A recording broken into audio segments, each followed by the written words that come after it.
인생이라는 기나긴 여정 속에서 혹시 길을 잃은 듯한 막막함을 느껴본 적 있으신가요?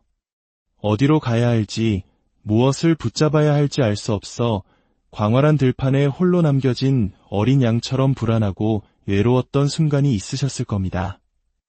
오늘 우리는 바로 그 순간, 우리를 찾아오시는 따뜻한 손길에 대한 이야기를 나누고자 합니다. 본격적인 이야기에 앞서 잠시 주님의 은혜를 나누는 시간을 가지려 합니다. 만약 오늘 이 이야기가 당신의 마음에 작은 위로와 빛이 된다면 좋아요와 구독으로 더 많은 이들에게 이 따뜻함을 전파하는 일에 동참해 주십시오. 당신의 작은 손길이 또 다른 길 잃은 영혼에게 선한 목자의 음성을 들려주는 귀한 통로가 될 것입니다. 이 길을 함께 걷는 모든 분들께 하나님의 크신 축복이 함께하기를 기도합니다. 성경 전체를 관통하는 중요한 상징 중 하나는 바로 양입니다. 성경은 하나님의 백성을 양해, 그리고 교회를 그 양의 무리, 즉 하나님의 양떼라고 부릅니다. 시편 기자는 우리는 그의 백성이여 그의 기르시는 양이로다 라고 노래했습니다. 요한복음 10장에서 예수님께서는 친히 이렇게 말씀하셨습니다. 내가 온 것은 양으로 생명을 얻게 하고 더 풍성히 얻게 하려는 것이라. 나는 선한 목자라. 선한 목자는 양들을 위하여 목숨을 버리거니와 예수님께서 우리의 선한 목자가 되신다는 것은 과연 어떤 의미일까요? 선한 목자는 자신의 양들을 어떻게 대할까요? 옛 이스라엘의 목자들이 양들을 인도하고 보호하기 위해 막대기와 지팡이라는 도구를 사용했던 것처럼 하나님께서는 우리 삶 속에서 두 가지 역할을 하시길 원하십니다. 바로 우리를 인도하시고 또 우리를 보호하시는 것입니다. 오늘 우리는 예수님께서 직접 하신 말씀을 통해 우리가 그분을 신뢰할 때 우리를 어떻게 대하시는지 5가지 분명한 약속을 살펴보고자 합니다. 첫째, 우리가 상처를 가지고 나아갈 때 예수님은 깊은 긍휼과 자비로 우리를 맞아주십니다. 우리가 하나님 앞에 서서 이렇게 고백할 때를 상상해 보십시오. 하나님, 제게 재정적인 문제가 있습니다. 마음이 너무 힘듭니다. 인간관계 때문에 고통스럽습니다. 주님, 저는 정말 상처받았고 연약하며 깊은 우울감과 불안에 시달리고 있습니다. 분노가 치밀어 오르고 배신감에 몸서리칩니다. 이렇게 우리의 아픔을 쏟아놓을 때 예수님은 결코 우리를 꾸짖거나 비난하지 않으십니다. 오히려 우리를 섬기십니다. 우리를 깎아내리는 대신 일으켜 세워주시고 상처를 헤집는 대신 부드럽게 치유하십니다. 마태복음 9장 36절은 이렇게 기록합니다. 무리를 보시고 불쌍히 여기시니 이는 그들이 목자 없는 양과 같이 고생하며 기진함이라. 사람을 어떤 시선으로 바라보느냐는 우리 마음속에 무엇이 있는지를 보여줍니다. 예수님께서는 거대한 군중을 보셨을 때 그들의 지치고 상처받은 영혼을 꿰뚫어 보셨습니다. 어디서 도움을 구해야 할지 몰라 방황하는 목자일은 양 같은 그들의 모습에 마음 아파하시며 깊은 긍휼을 느끼셨습니다. 우리가 흔히 말하는 동정, 공감, 그리고 긍휼에는 차이가 있습니다. 동정은 당신이 아프다니 안 됐네요 라고 말하는 것입니다. 공감은 거기서 한 걸음 더 나아가 당신과 함께 아파합니다 라고 느끼는 것입니다. 하지만 긍휼은 이 모든 것을 뛰어넘습니다. 당신의 아픔을 멈추기 위해 내가 할 수 있는 모든 것을 하겠습니다. 라는 적극적인 사랑의 행동입니다. 성경은 예수님께서 고통받는 이들을 보실 때마다 늘 긍휼히 여기셨다고 증언합니다. 그 긍휼은 당신의 아픔을 멈추기 위해서라면 십자가에 못 박혀 죽는 것까지도 감수하겠다는 세상에서 가장 위대한 사랑의 약속이었습니다. 마태복음 20장 28절에서 예수님은 인자가 온 것은 섬김을 받으려 함이 아니라 도리어 섬기려 하고 자기 목숨을 많은 사람의 대속물로 주려 함이니라고 말씀하셨습니다. 섬김과 나눔, 이것이 바로 그리스도를 따르는 삶의 본질입니다. 아이러니컬하게도 하나님은 우리에게 너의 인생은 너의 것이 아니다라고 말씀하시며 다른 이들을 섬기고 베풀 때 진정한 삶의 의미를 찾게 된다고 가르치십니다.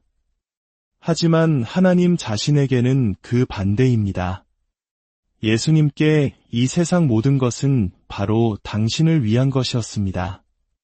당신을 위해 이 땅에 오셨고 당신을 위해 고난받으셨으며 당신을 위해 목숨을 바치셨습니다. 이기심이 없으신 하나님은 우리 또한 그분을 닮아 이타적인 사랑의 삶을 살기를 원하십니다.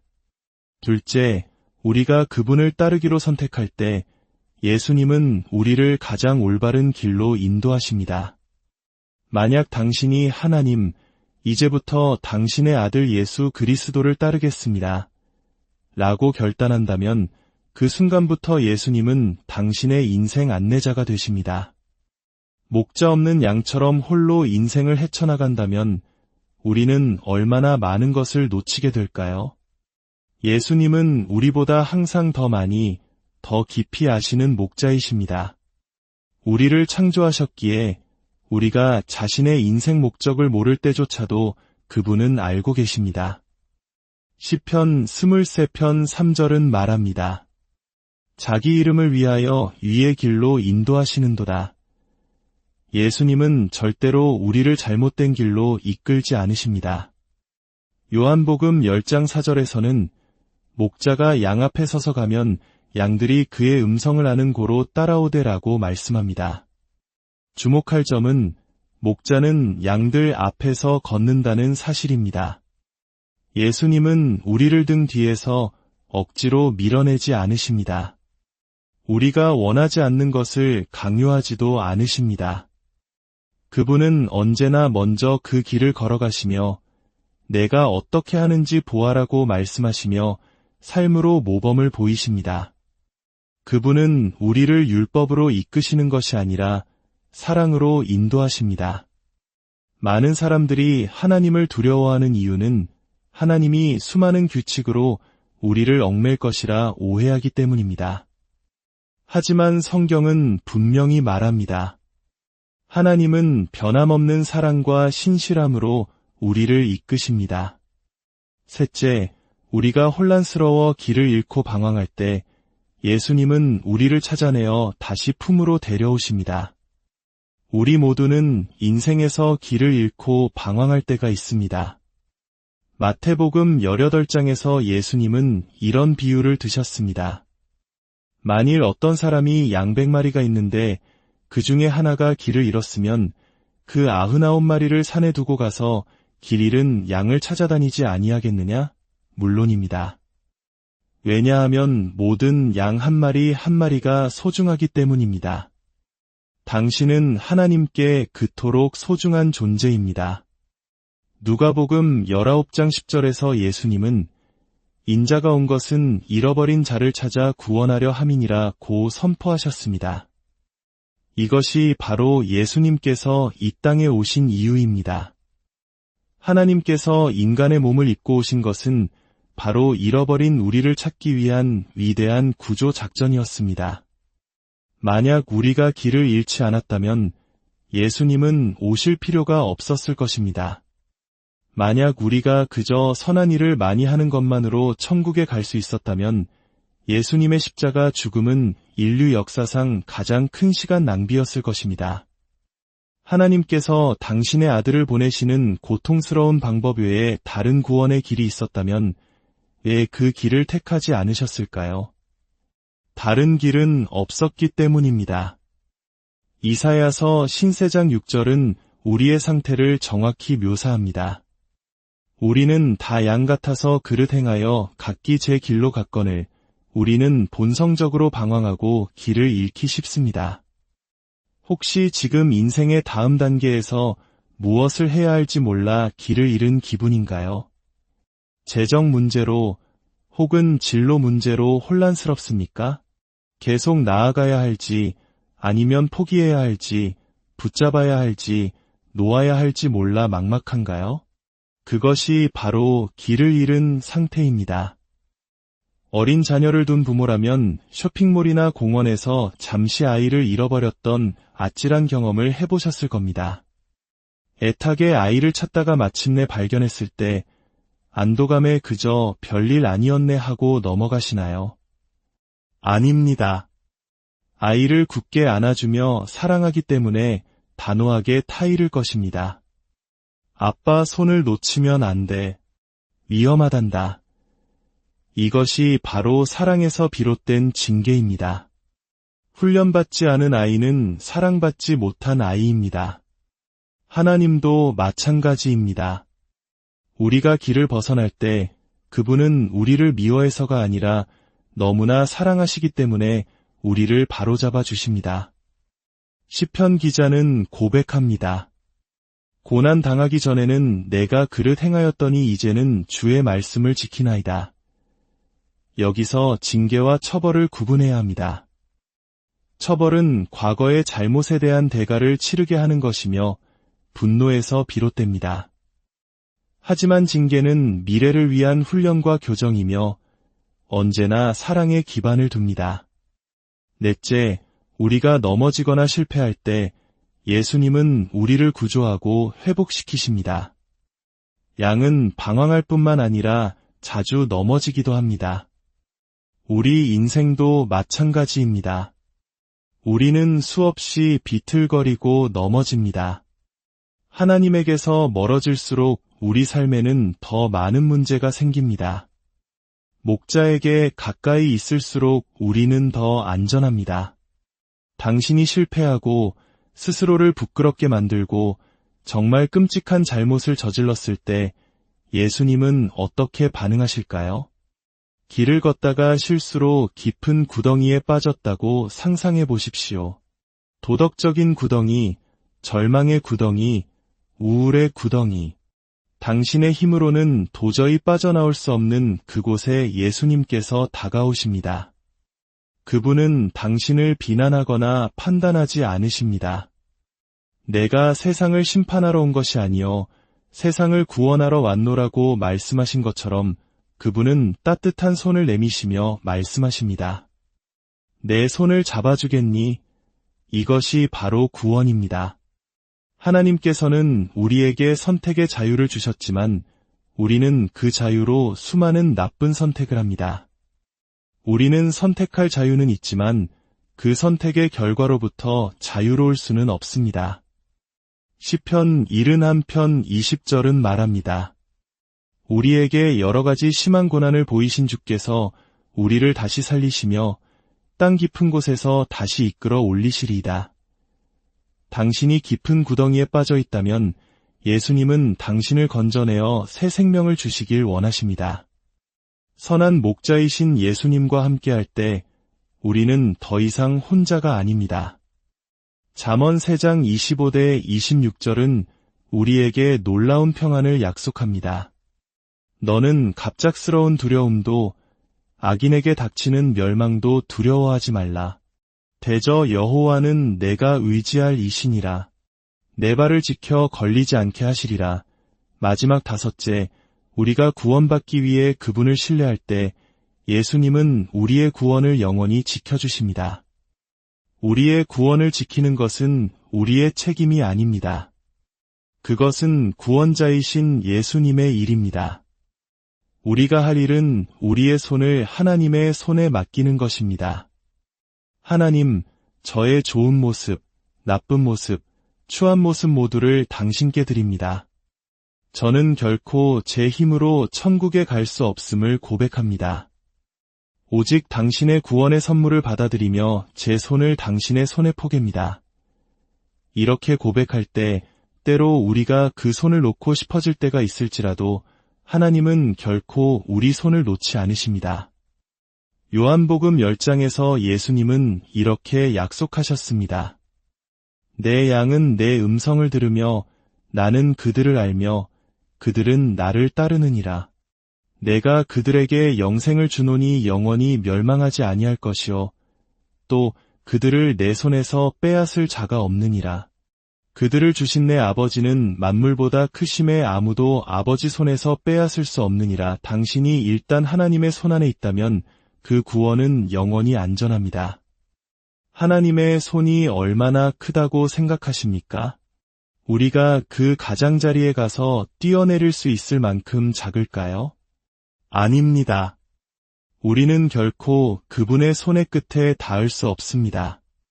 사탄도, 슬픔도, 질병도, 심지어 죽음조차도 당신의 구원을 훔쳐갈 수 없습니다. 로마서의 말씀처럼 사망이나 생명이나 천사들이나 권세자들이나 현재 일이나 장래 일이나 능력이나 높음이나 깊음이나 다른 어떤 피조물이라도 우리를 우리 주 그리스도 예수 안에 있는 하나님의 사랑에서 끊을 수 없습니다. 이것이야말로 진정한 복음이 아니고 무엇이겠습니까? 주님은 나의 목자시니라고 진심으로 고백할 수 있을 때 당신은 영원히 안전하며 다른 모든 것은 그분께서 책임져 주실 것입니다. 이제 조용히 눈을 감고 제 질문에 답해 보시길 바랍니다. 당신의 목자는 누구입니까? 주님은 나의 목자이십니다. 라고 진정으로 말할 수 있습니까? 아니면 목자 없는 양처럼 홀로 방황하고 있습니까? 이 험한 세상에서 홀로 살아남기란 너무나 어렵습니다. 우리에겐 목자이신 예수님이 필요하고 함께할 양떼인 교회가 필요합니다. 예수님께서 그의 양들을 어떻게 대하시는지 알게 된 지금 당신은 누구의 양떼에 속하고 싶으신가요? 이 세상 어떤 정치단체나 경제집단도 그 어떤 누구도 예수님께서 주시는 이 5가지 놀라운 혜택을 줄 수 없습니다. 이제 저를 따라 조용히 기도해 주십시오. 사랑하는 예수님, 당신께서 저의 목자가 되어 주시길 원합니다. 막대기와 지팡이로 저를 인도하시고 보호해 주십시오. 당신의 능력과 권위로 저를 지켜주시고 당신의 돌보심과 긍휼로 저를 품어주십시오. 제 삶의 주인이 되어 주십시오.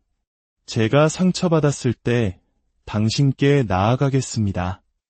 당신의 긍휼을 믿기 때문입니다. 당신을 따르겠습니다. 당신께서 올바른 길로 인도하실 것을 믿기 때문입니다. 제가 길을 잃고 방황할 때 저를 찾아 다시 데려오실 것을 믿으니 참으로 위로가 됩니다. 길 잃었던 저를 찾아 구원하시기 위해 이 땅에 오심에 감사합니다.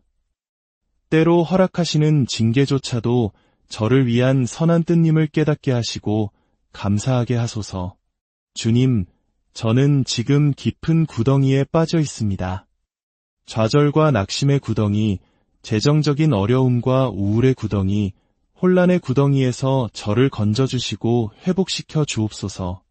제가 당신을 신뢰함으로 얻은 이 구원을 영원히 지켜주심에 감사합니다. 그 무엇도 저를 예수 그리스도의 사랑에서 끊을 수 없음을 믿습니다. 이 시간 제 인생 전부를 당신의 손에 맡겨드립니다. 저의 삶을 인도하여 천국으로 이끌어 주옵소서. 당신의 가족, 당신의 양떼가 되어 영원히 당신을 따르겠습니다. 주님은 나의 목자이십니다. 예수님의 이름으로 기도합니다. 아멘. 인생이라는 기나긴 여정 속에서 혹시 길을 잃은 듯한 막막함을 느껴본 적 있으신가요? 어디로 가야 할지, 무엇을 붙잡아야 할지 알 수 없어 광활한 들판에 홀로 남겨진 어린 양처럼 불안하고 외로웠던 순간이 있으셨을 겁니다. 오늘 우리는 바로 그 순간, 우리를 찾아오시는 따뜻한 손길에 대한 이야기를 나누고자 합니다. 본격적인 이야기에 앞서 잠시 주님의 은혜를 나누는 시간을 가지려 합니다. 만약 오늘 이 이야기가 당신의 마음에 작은 위로와 빛이 된다면 좋아요와 구독으로 더 많은 이들에게 이 따뜻함을 전파하는 일에 동참해 주십시오. 당신의 작은 손길이 또 다른 길 잃은 영혼에게 선한 목자의 음성을 들려주는 귀한 통로가 될 것입니다. 이 길을 함께 걷는 모든 분들께 하나님의 크신 축복이 함께하기를 기도합니다. 성경 전체를 관통하는 중요한 상징 중 하나는 바로 양입니다. 성경은 하나님의 백성을 향해 그리고 교회를 그 양의 무리, 즉 하나님의 양떼라고 부릅니다. 시편 기자는 우리는 그의 백성이요 그의 기르시는 양이로다 라고 노래했습니다. 요한복음 10장에서 예수님께서는 친히 이렇게 말씀하셨습니다. 내가 온 것은 양으로 생명을 얻게 하고 더 풍성히 얻게 하려는 것이라. 나는 선한 목자라. 선한 목자는 양들을 위하여 목숨을 버리거니와 예수님께서 우리의 선한 목자가 되신다는 것은 과연 어떤 의미일까요? 선한 목자는 자신의 양들을 어떻게 대할까요? 옛 이스라엘의 목자들이 양들을 인도하고 보호하기 위해 막대기와 지팡이라는 도구를 사용했던 것처럼 하나님께서는 우리 삶 속에서 두 가지 역할을 하시길 원하십니다. 바로 우리를 인도하시고 또 우리를 보호하시는 것입니다. 오늘 우리는 예수님께서 직접 하신 말씀을 통해 우리가 그분을 신뢰할 때 우리를 어떻게 대하시는지 5가지 분명한 약속을 살펴보고자 합니다. 첫째, 우리가 상처를 가지고 나아갈 때 예수님은 깊은 긍휼과 자비로 우리를 맞아주십니다. 우리가 하나님 앞에 서서 이렇게 고백할 때를 상상해 보십시오. 하나님, 제게 재정적인 문제가 있습니다. 마음이 너무 힘듭니다. 인간관계 때문에 고통스럽습니다. 주님, 저는 정말 상처받았고 연약하며 깊은 우울감과 불안에 시달리고 있습니다. 분노가 치밀어 오르고 배신감에 몸서리칩니다. 이렇게 우리의 아픔을 쏟아놓을 때 예수님은 결코 우리를 꾸짖거나 비난하지 않으십니다. 오히려 우리를 섬기십니다. 우리를 깎아내리는 대신 일으켜 세워주시고 상처를 헤집는 대신 부드럽게 치유하십니다. 마태복음 9장 36절은 이렇게 기록합니다.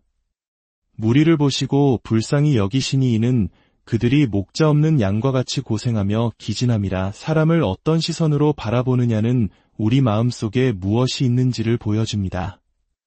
예수님께서는 거대한 군중을 보셨을 때 그들의 지치고 상처받은 영혼을 꿰뚫어 보셨습니다. 어디서 도움을 구해야 할지 몰라 방황하는 목자일은 양 같은 그들의 모습에 마음 아파하시며 깊은 긍휼을 느끼셨습니다. 우리가 흔히 말하는 동정, 공감, 그리고 긍휼에는 차이가 있습니다. 동정은 당신이 아프다니 안 됐네요 라고 말하는 것입니다.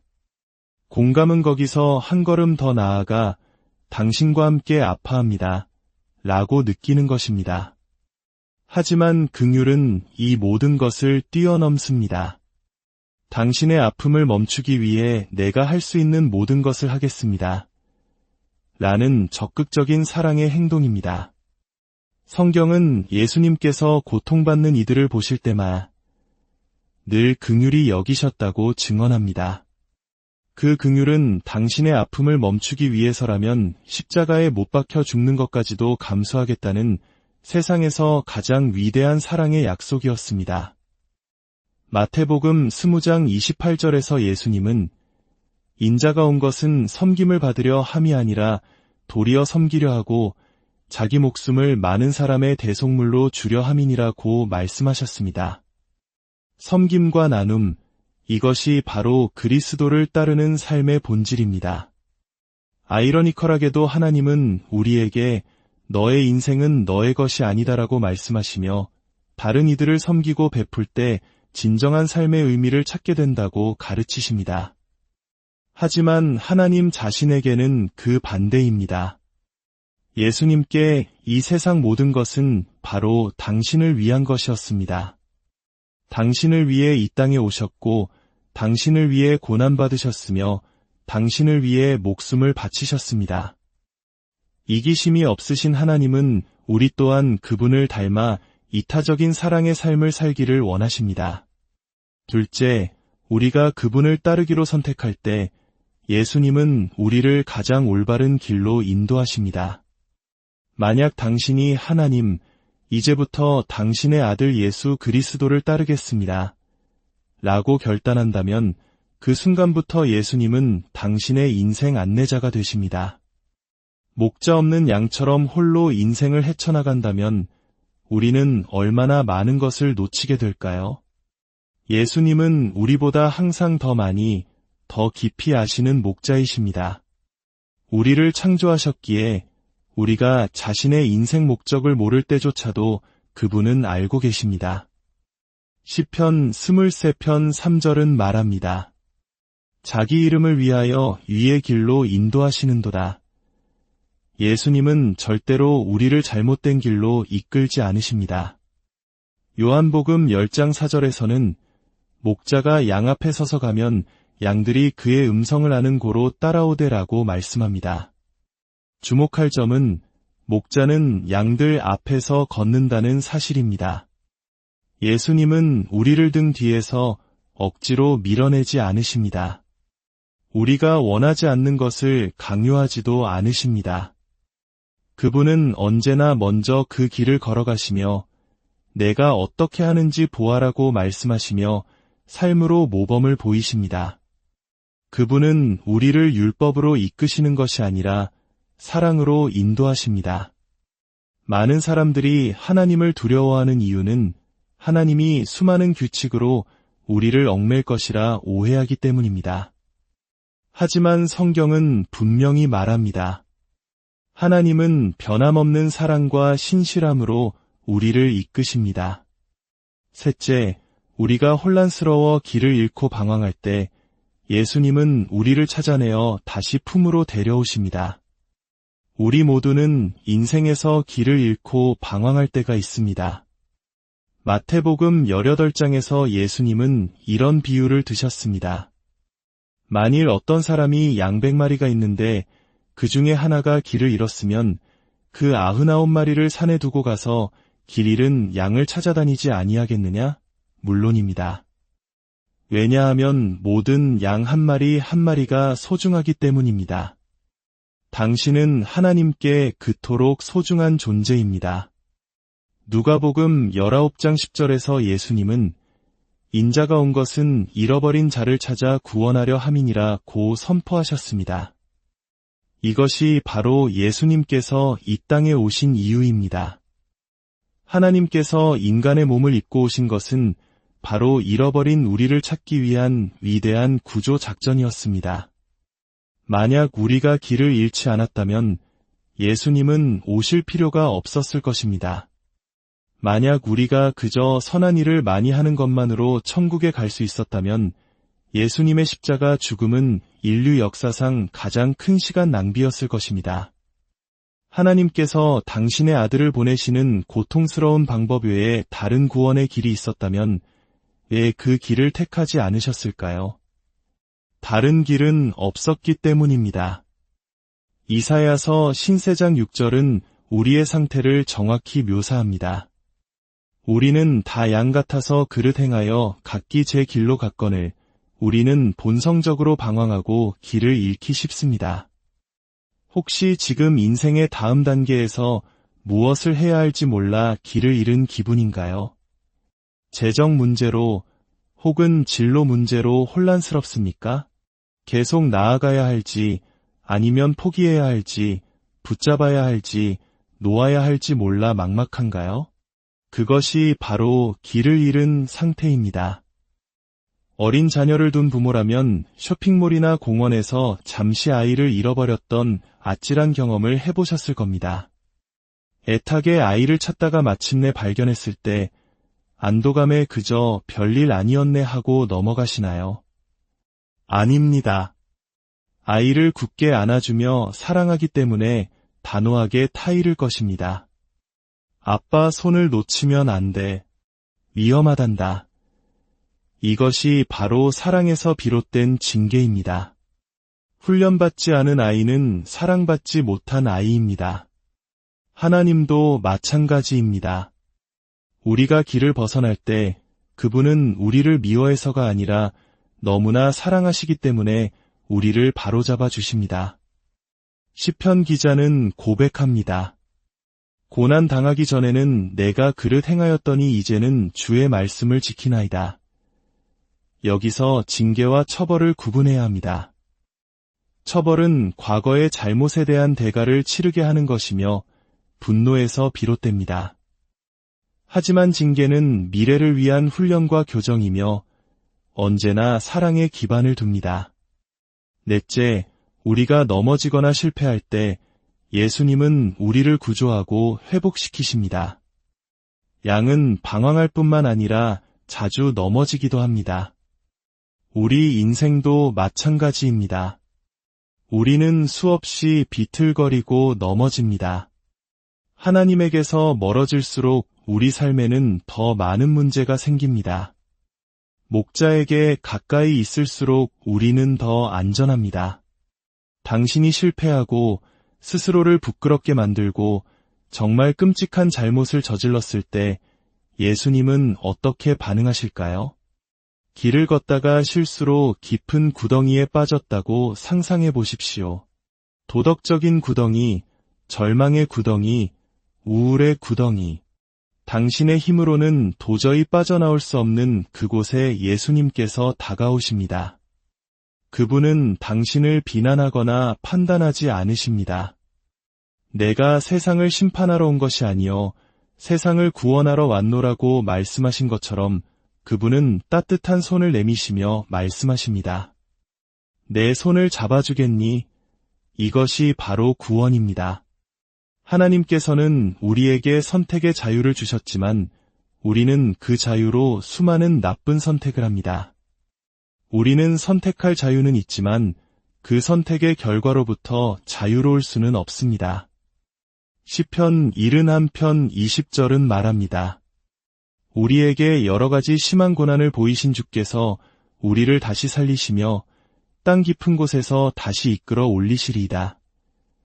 당신이 깊은 구덩이에 빠져 있다면 예수님은 당신을 건져내어 새 생명을 주시길 원하십니다.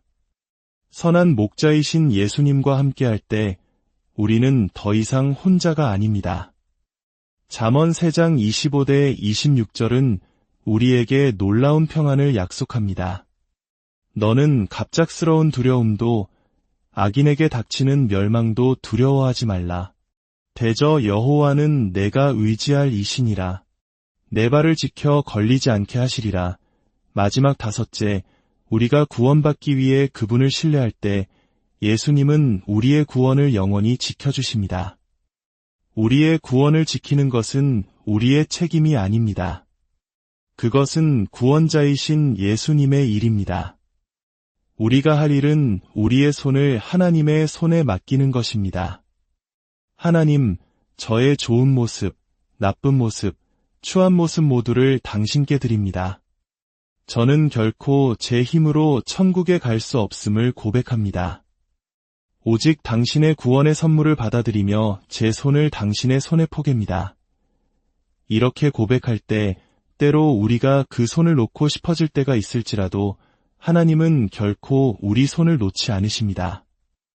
요한복음 10장에서 예수님은 이렇게 약속하셨습니다. 내 양은 내 음성을 들으며 나는 그들을 알며 그들은 나를 따르느니라.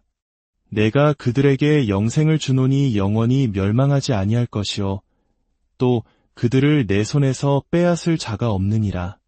그들을 주신 내 아버지는 만물보다 크심에 아무도 아버지 손에서 빼앗을 수 없느니라. 당신이 일단 하나님의 손 안에 있다면 그 구원은 영원히 안전합니다.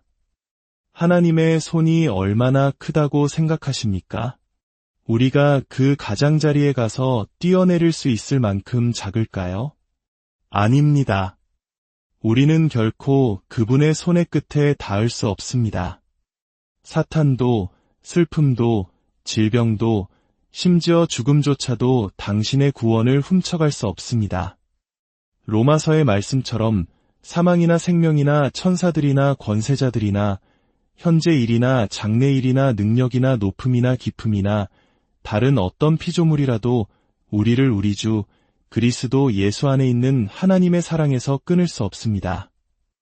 이것이야말로 진정한 복음이 아니고 무엇이겠습니까?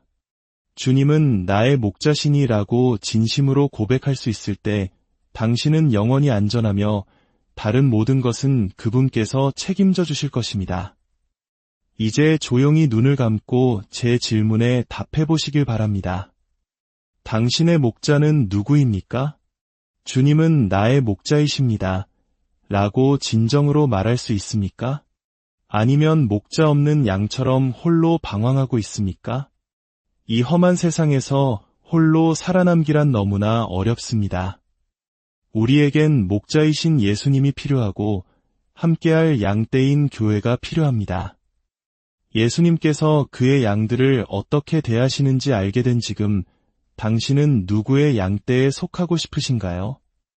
이 세상 어떤 정치단체나 경제집단도 그 어떤 누구도 예수님께서 주시는 이 5가지 놀라운 혜택을 줄 수 없습니다. 이제 저를 따라 조용히 기도해 주십시오. 사랑하는 예수님, 당신께서 저의 목자가 되어 주시길 원합니다. 막대기와 지팡이로 저를 인도하시고 보호해 주십시오. 당신의 능력과 권위로 저를 지켜주시고 당신의 돌보심과 긍휼로 저를 품어주십시오. 제 삶의 주인이 되어 주십시오. 제가 상처받았을 때 당신께 나아가겠습니다. 당신의 긍휼을 믿기 때문입니다. 당신을 따르겠습니다. 당신께서 올바른 길로 인도하실 것을 믿기 때문입니다. 제가 길을 잃고 방황할 때 저를 찾아 다시 데려오실 것을 믿으니 참으로 위로가 됩니다. 길 잃었던 저를 찾아 구원하시기 위해 이 땅에 오심에 감사합니다. 때로 허락하시는 징계조차도 저를 위한 선한 뜻님을 깨닫게 하시고 감사하게 하소서. 주님, 저는 지금 깊은 구덩이에 빠져 있습니다. 좌절과 낙심의 구덩이, 재정적인 어려움과 우울의 구덩이, 혼란의 구덩이에서 저를 건져주시고 회복시켜 주옵소서. 제가 당신을 신뢰함으로 얻은 이 구원을 영원히 지켜주심에 감사합니다. 그 무엇도 저를 예수 그리스도의 사랑에서 끊을 수 없음을 믿습니다. 이 시간 제 인생 전부를 당신의 손에 맡겨드립니다. 저의 삶을 인도하여 천국으로 이끌어 주옵소서. 당신의 가족, 당신의 양떼가 되어 영원히 당신을 따르겠습니다. 주님은 나의 목자이십니다. 예수님의 이름으로 기도합니다. 아멘. 인생이라는 기나긴 여정 속에서 혹시 길을 잃은 듯한 막막함을 느껴본 적 있으신가요? 어디로 가야 할지, 무엇을 붙잡아야 할지 알 수 없어 광활한 들판에 홀로 남겨진 어린 양처럼 불안하고 외로웠던 순간이 있으셨을 겁니다. 오늘 우리는 바로 그 순간, 우리를 찾아오시는 따뜻한 손길에 대한 이야기를 나누고자 합니다. 본격적인 이야기에 앞서 잠시 주님의 은혜를 나누는 시간을 가지려 합니다. 만약 오늘 이 이야기가 당신의 마음에 작은 위로와 빛이 된다면 좋아요와 구독으로 더 많은 이들에게 이 따뜻함을 전파하는 일에 동참해 주십시오. 당신의 작은 손길이 또 다른 길 잃은 영혼에게 선한 목자의 음성을 들려주는 귀한 통로가 될 것입니다. 이 길을 함께 걷는 모든 분들께 하나님의 크신 축복이 함께하기를 기도합니다. 성경 전체를 관통하는 중요한 상징 중 하나는 바로 양입니다. 성경은 하나님의 백성을 양해, 그리고 교회를 그 양의 무리, 즉 하나님의 양떼라고 부릅니다. 시편 기자는 우리는 그의 백성이여 그의 기르시는 양이로다 라고 노래했습니다. 요한복음 10장에서 예수님께서는 친히 이렇게 말씀하셨습니다. 내가 온 것은 양으로 생명을 얻게 하고 더 풍성히 얻게 하려는 것이라. 나는 선한 목자라. 선한 목자는 양들을 위하여 목숨을 버리거니와 예수님께서 우리의 선한 목자가 되신다는 것은 과연 어떤 의미일까요? 선한 목자는 자신의 양들을 어떻게 대할까요? 옛 이스라엘의 목자들이 양들을 인도하고 보호하기 위해 막대기와 지팡이라는 도구를 사용했던 것처럼 하나님께서는 우리 삶 속에서 2가지 역할을 하시길 원하십니다. 바로 우리를 인도하시고 또 우리를 보호하시는 것입니다. 오늘 우리는 예수님께서 직접 하신 말씀을 통해 우리가 그분을 신뢰할 때 우리를 어떻게 대하시는지 5가지 분명한 약속을 살펴보고자 합니다.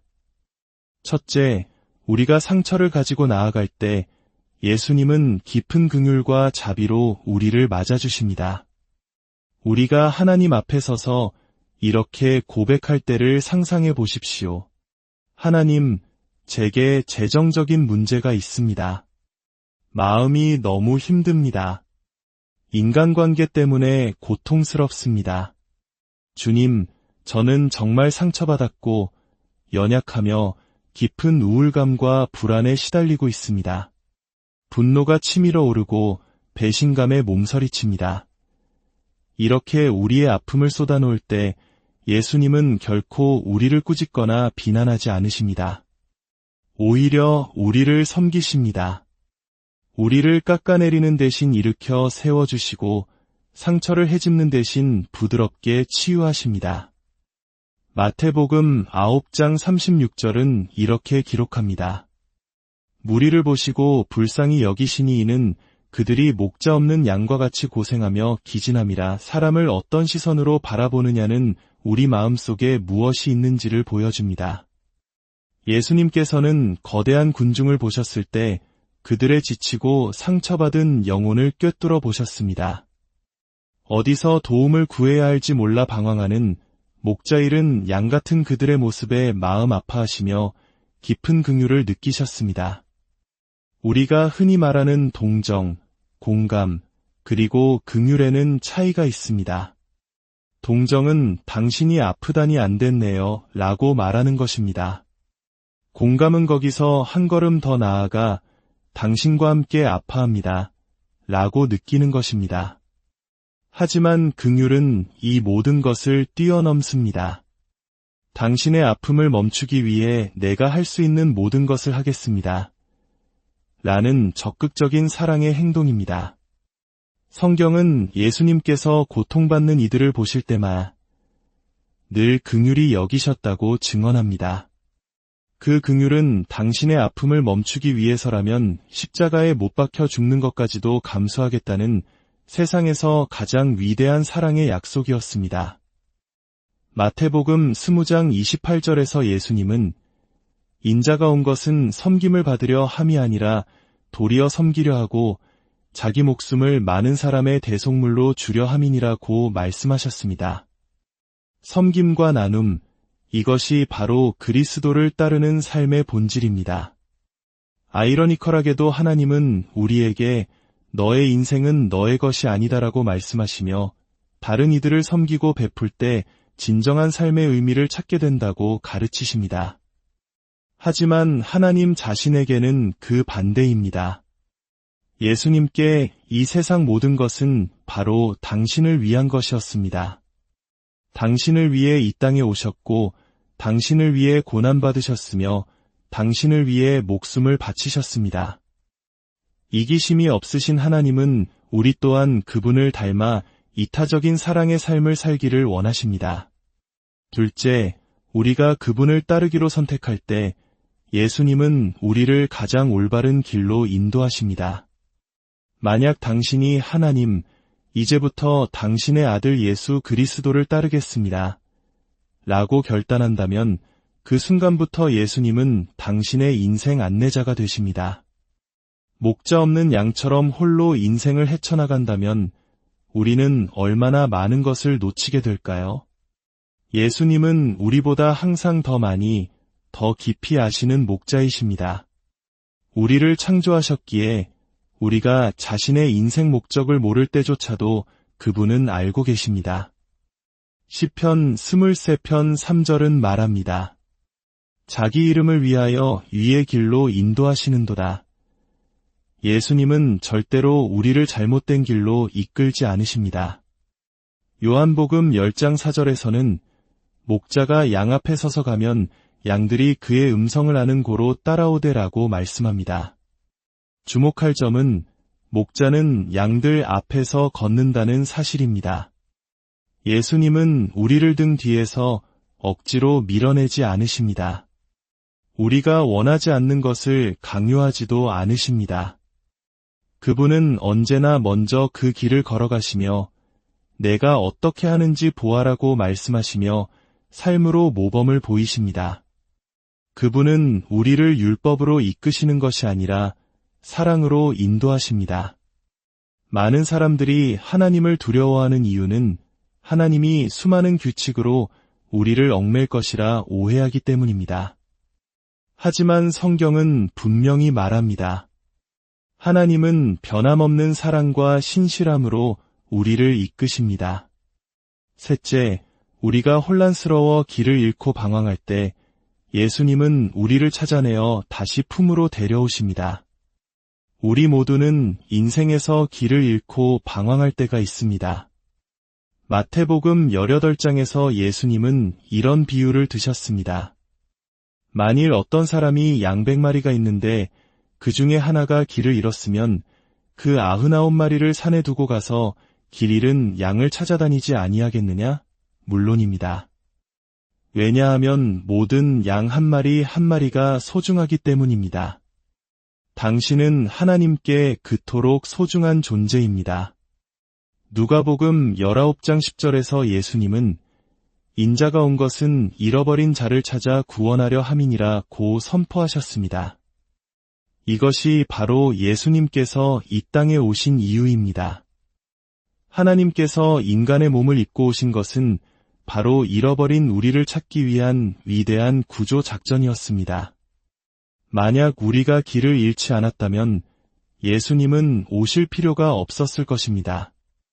만약 우리가 그저 선한 일을 많이 하는 것만으로 천국에 갈 수 있었다면 예수님의 십자가 죽음은 인류 역사상 가장 큰 시간 낭비였을 것입니다. 하나님께서 당신의 아들을 보내시는 고통스러운 방법 외에 다른 구원의 길이 있었다면 왜 그 길을 택하지 않으셨을까요? 다른 길은 없었기 때문입니다. 이사야서 신세장 6절은 우리의 상태를 정확히 묘사합니다. 우리는 다 양 같아서 그릇 행하여 각기 제 길로 갔거늘 우리는 본성적으로 방황하고 길을 잃기 쉽습니다. 혹시 지금 인생의 다음 단계에서 무엇을 해야 할지 몰라 길을 잃은 기분인가요? 재정 문제로 혹은 진로 문제로 혼란스럽습니까? 계속 나아가야 할지 아니면 포기해야 할지 붙잡아야 할지 놓아야 할지 몰라 막막한가요? 그것이 바로 길을 잃은 상태입니다. 어린 자녀를 둔 부모라면 쇼핑몰이나 공원에서 잠시 아이를 잃어버렸던 아찔한 경험을 해보셨을 겁니다. 애타게 아이를 찾다가 마침내 발견했을 때 안도감에 그저 별일 아니었네 하고 넘어가시나요? 아닙니다. 아이를 굳게 안아주며 사랑하기 때문에 단호하게 타이를 것입니다. 아빠 손을 놓치면 안 돼. 위험하단다. 이것이 바로 사랑에서 비롯된 징계입니다. 훈련받지 않은 아이는 사랑받지 못한 아이입니다. 하나님도 마찬가지입니다. 우리가 길을 벗어날 때 그분은 우리를 미워해서가 아니라 너무나 사랑하시기 때문에 우리를 바로잡아 주십니다. 시편 기자는 고백합니다. 고난 당하기 전에는 내가 그릇 행하였더니 이제는 주의 말씀을 지키나이다. 여기서 징계와 처벌을 구분해야 합니다. 처벌은 과거의 잘못에 대한 대가를 치르게 하는 것이며 분노에서 비롯됩니다. 하지만 징계는 미래를 위한 훈련과 교정이며 언제나 사랑에 기반을 둡니다. 넷째, 우리가 넘어지거나 실패할 때 예수님은 우리를 구조하고 회복시키십니다. 양은 방황할 뿐만 아니라 자주 넘어지기도 합니다. 우리 인생도 마찬가지입니다. 우리는 수없이 비틀거리고 넘어집니다. 하나님에게서 멀어질수록 우리 삶에는 더 많은 문제가 생깁니다. 목자에게 가까이 있을수록 우리는 더 안전합니다. 당신이 실패하고 스스로를 부끄럽게 만들고 정말 끔찍한 잘못을 저질렀을 때 예수님은 어떻게 반응하실까요? 길을 걷다가 실수로 깊은 구덩이에 빠졌다고 상상해 보십시오. 도덕적인 구덩이, 절망의 구덩이, 우울의 구덩이. 당신의 힘으로는 도저히 빠져나올 수 없는 그곳에 예수님께서 다가오십니다. 그분은 당신을 비난하거나 판단하지 않으십니다. 내가 세상을 심판하러 온 것이 아니요 세상을 구원하러 왔노라고 말씀하신 것처럼 그분은 따뜻한 손을 내미시며 말씀하십니다. 내 손을 잡아주겠니? 이것이 바로 구원입니다. 하나님께서는 우리에게 선택의 자유를 주셨지만 우리는 그 자유로 수많은 나쁜 선택을 합니다. 우리는 선택할 자유는 있지만 그 선택의 결과로부터 자유로울 수는 없습니다. 시편 71편 20절은 말합니다. 우리에게 여러 가지 심한 고난을 보이신 주께서 우리를 다시 살리시며 땅 깊은 곳에서 다시 이끌어 올리시리이다. 당신이 깊은 구덩이에 빠져 있다면 예수님은 당신을 건져내어 새 생명을 주시길 원하십니다. 선한 목자이신 예수님과 함께할 때 우리는 더 이상 혼자가 아닙니다. 잠언 3장 25대 26절은 우리에게 놀라운 평안을 약속합니다. 너는 갑작스러운 두려움도 악인에게 닥치는 멸망도 두려워하지 말라. 대저 여호와는 내가 의지할 이시니라. 내 발을 지켜 걸리지 않게 하시리라. 마지막 5째, 우리가 구원받기 위해 그분을 신뢰할 때 예수님은 우리의 구원을 영원히 지켜주십니다. 우리의 구원을 지키는 것은 우리의 책임이 아닙니다. 그것은 구원자이신 예수님의 일입니다. 우리가 할 일은 우리의 손을 하나님의 손에 맡기는 것입니다. 하나님, 저의 좋은 모습, 나쁜 모습, 추한 모습 모두를 당신께 드립니다. 저는 결코 제 힘으로 천국에 갈 수 없음을 고백합니다. 오직 당신의 구원의 선물을 받아들이며 제 손을 당신의 손에 포갭니다. 이렇게 고백할 때 때로 우리가 그 손을 놓고 싶어질 때가 있을지라도 하나님은 결코 우리 손을 놓지 않으십니다. 요한복음 10장에서 예수님은 이렇게 약속하셨습니다. 내 양은 내 음성을 들으며 나는 그들을 알며 그들은 나를 따르느니라. 내가 그들에게 영생을 주노니 영원히 멸망하지 아니할 것이요 또 그들을 내 손에서 빼앗을 자가 없느니라. 그들을 주신 내 아버지는 만물보다 크심에 아무도 아버지 손에서 빼앗을 수 없느니라. 당신이 일단 하나님의 손 안에 있다면 그 구원은 영원히 안전합니다. 하나님의 손이 얼마나 크다고 생각하십니까? 우리가 그 가장자리에 가서 뛰어내릴 수 있을 만큼 작을까요? 아닙니다. 우리는 결코 그분의 손의 끝에 닿을 수 없습니다. 사탄도, 슬픔도, 질병도, 심지어 죽음조차도 당신의 구원을 훔쳐갈 수 없습니다. 로마서의 말씀처럼 사망이나 생명이나 천사들이나 권세자들이나 현재 일이나 장래 일이나 능력이나 높음이나 깊음이나 다른 어떤 피조물이라도 우리를 우리 주 그리스도 예수 안에 있는 하나님의 사랑에서 끊을 수 없습니다. 이것이야말로 진정한 복음이 아니고 무엇이겠습니까?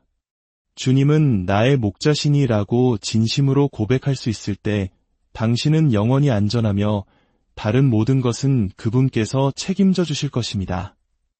이제 조용히 눈을 감고 제 질문에 답해 보시길 바랍니다. 당신의 목자는 누구입니까? 주님은 나의 목자이십니다. 라고 진정으로 말할 수 있습니까? 아니면 목자 없는 양처럼 홀로 방황하고 있습니까? 이 험한 세상에서 홀로 살아남기란 너무나 어렵습니다. 우리에겐 목자이신 예수님이 필요하고 함께할 양떼인 교회가 필요합니다. 예수님께서 그의 양들을 어떻게 대하시는지 알게 된 지금 당신은 누구의 양떼에 속하고 싶으신가요? 이 세상 어떤 정치단체나 경제집단도 그 어떤 누구도 예수님께서 주시는 이 5가지 놀라운 혜택을 줄 수 없습니다. 이제 저를 따라 조용히 기도해 주십시오. 사랑하는 예수님, 당신께서 저의 목자가 되어주시길 원합니다. 막대기와 지팡이로 저를 인도하시고 보호해 주십시오. 당신의 능력과 권위로 저를 지켜주시고 당신의 돌보심과 긍휼로 저를 품어주십시오. 제 삶의 주인이 되어주십시오. 제가 상처받았을 때 당신께 나아가겠습니다. 당신의 긍휼을 믿기 때문입니다. 당신을 따르겠습니다. 당신께서 올바른 길로 인도하실 것을 믿기 때문입니다. 제가 길을 잃고 방황할 때 저를 찾아 다시 데려오실 것을 믿으니 참으로 위로가 됩니다. 길 잃었던 저를 찾아 구원하시기 위해 이 땅에 오심에 감사합니다. 때로 허락하시는 징계조차도 저를 위한 선한 뜻임을 깨닫게 하시고 감사하게 하소서. 주님, 저는 지금 깊은 구덩이에 빠져 있습니다. 좌절과 낙심의 구덩이, 재정적인 어려움과 우울의 구덩이, 혼란의 구덩이에서 저를 건져주시고 회복시켜 주옵소서. 제가 당신을 신뢰함으로 얻은 이 구원을 영원히 지켜주심에 감사합니다. 그 무엇도 저를 예수 그리스도의 사랑에서 끊을 수 없음을 믿습니다. 이 시간 제 인생 전부를 당신의 손에 맡겨드립니다. 저의 삶을 인도하여 천국으로 이끌어 주옵소서. 당신의 가족, 당신의 양떼가 되어 영원히 당신을 따르겠습니다. 주님은 나의 목자이십니다. 예수님의 이름으로 기도합니다. 아멘. 인생이라는 기나긴 여정 속에서 혹시 길을 잃은 듯한 막막함을 느껴본 적 있으신가요? 어디로 가야 할지, 무엇을 붙잡아야 할지 알 수 없어 광활한 들판에 홀로 남겨진 어린 양처럼 불안하고 외로웠던 순간이 있으셨을 겁니다. 오늘 우리는 바로 그 순간, 우리를 찾아오시는 따뜻한 손길에 대한 이야기를 나누고자 합니다. 본격적인 이야기에 앞서 잠시 주님의 은혜를 나누는 시간을 가지려 합니다. 만약 오늘 이 이야기가 당신의 마음에 작은 위로와 빛이 된다면 좋아요와 구독으로 더 많은 이들에게 이 따뜻함을 전파하는 일에 동참해 주십시오. 당신의 작은 손길이 또 다른 길 잃은 영혼에게 선한 목자의 음성을 들려주는 귀한 통로가 될 것입니다. 이 길을 함께 걷는 모든 분들께 하나님의 크신 축복이 함께하기를 기도합니다. 성경 전체를 관통하는 중요한 상징 중 하나는 바로 양입니다. 성경은 하나님의 백성을 양해, 그리고 교회를 그 양의 무리, 즉 하나님의 양떼라고 부릅니다. 시편 기자는 우리는 그의 백성이여 그의 기르시는 양이로다 라고 노래했습니다. 요한복음 10장에서 예수님께서는 친히 이렇게 말씀하셨습니다. 내가 온 것은 양으로 생명을 얻게 하고 더 풍성히 얻게 하려는 것이라. 나는 선한 목자라. 선한 목자는 양들을 위하여 목숨을 버리거니와 예수님께서 우리의 선한 목자가 되신다는 것은 과연 어떤 의미일까요? 선한 목자는 자신의 양들을 어떻게 대할까요? 옛 이스라엘의 목자들이 양들을 인도하고 보호하기 위해 막대기와 지팡이라는 도구를 사용했던 것처럼 하나님께서는 우리 삶 속에서 두 가지 역할을 하시길 원하십니다. 바로 우리를 인도하시고 또 우리를 보호하시는 것입니다. 오늘 우리는 예수님께서 직접 하신 말씀을 통해 우리가 그분을 신뢰할 때 우리를 어떻게 대하시는지 5가지 분명한 약속을 살펴보고자 합니다. 첫째, 우리가 상처를 가지고 나아갈 때 예수님은 깊은 긍휼과 자비로 우리를 맞아주십니다. 우리가 하나님 앞에 서서 이렇게 고백할 때를 상상해 보십시오. 하나님, 제게 재정적인 문제가 있습니다. 마음이 너무 힘듭니다. 인간관계 때문에 고통스럽습니다. 주님, 저는 정말 상처받았고 연약하며 깊은 우울감과 불안에 시달리고 있습니다.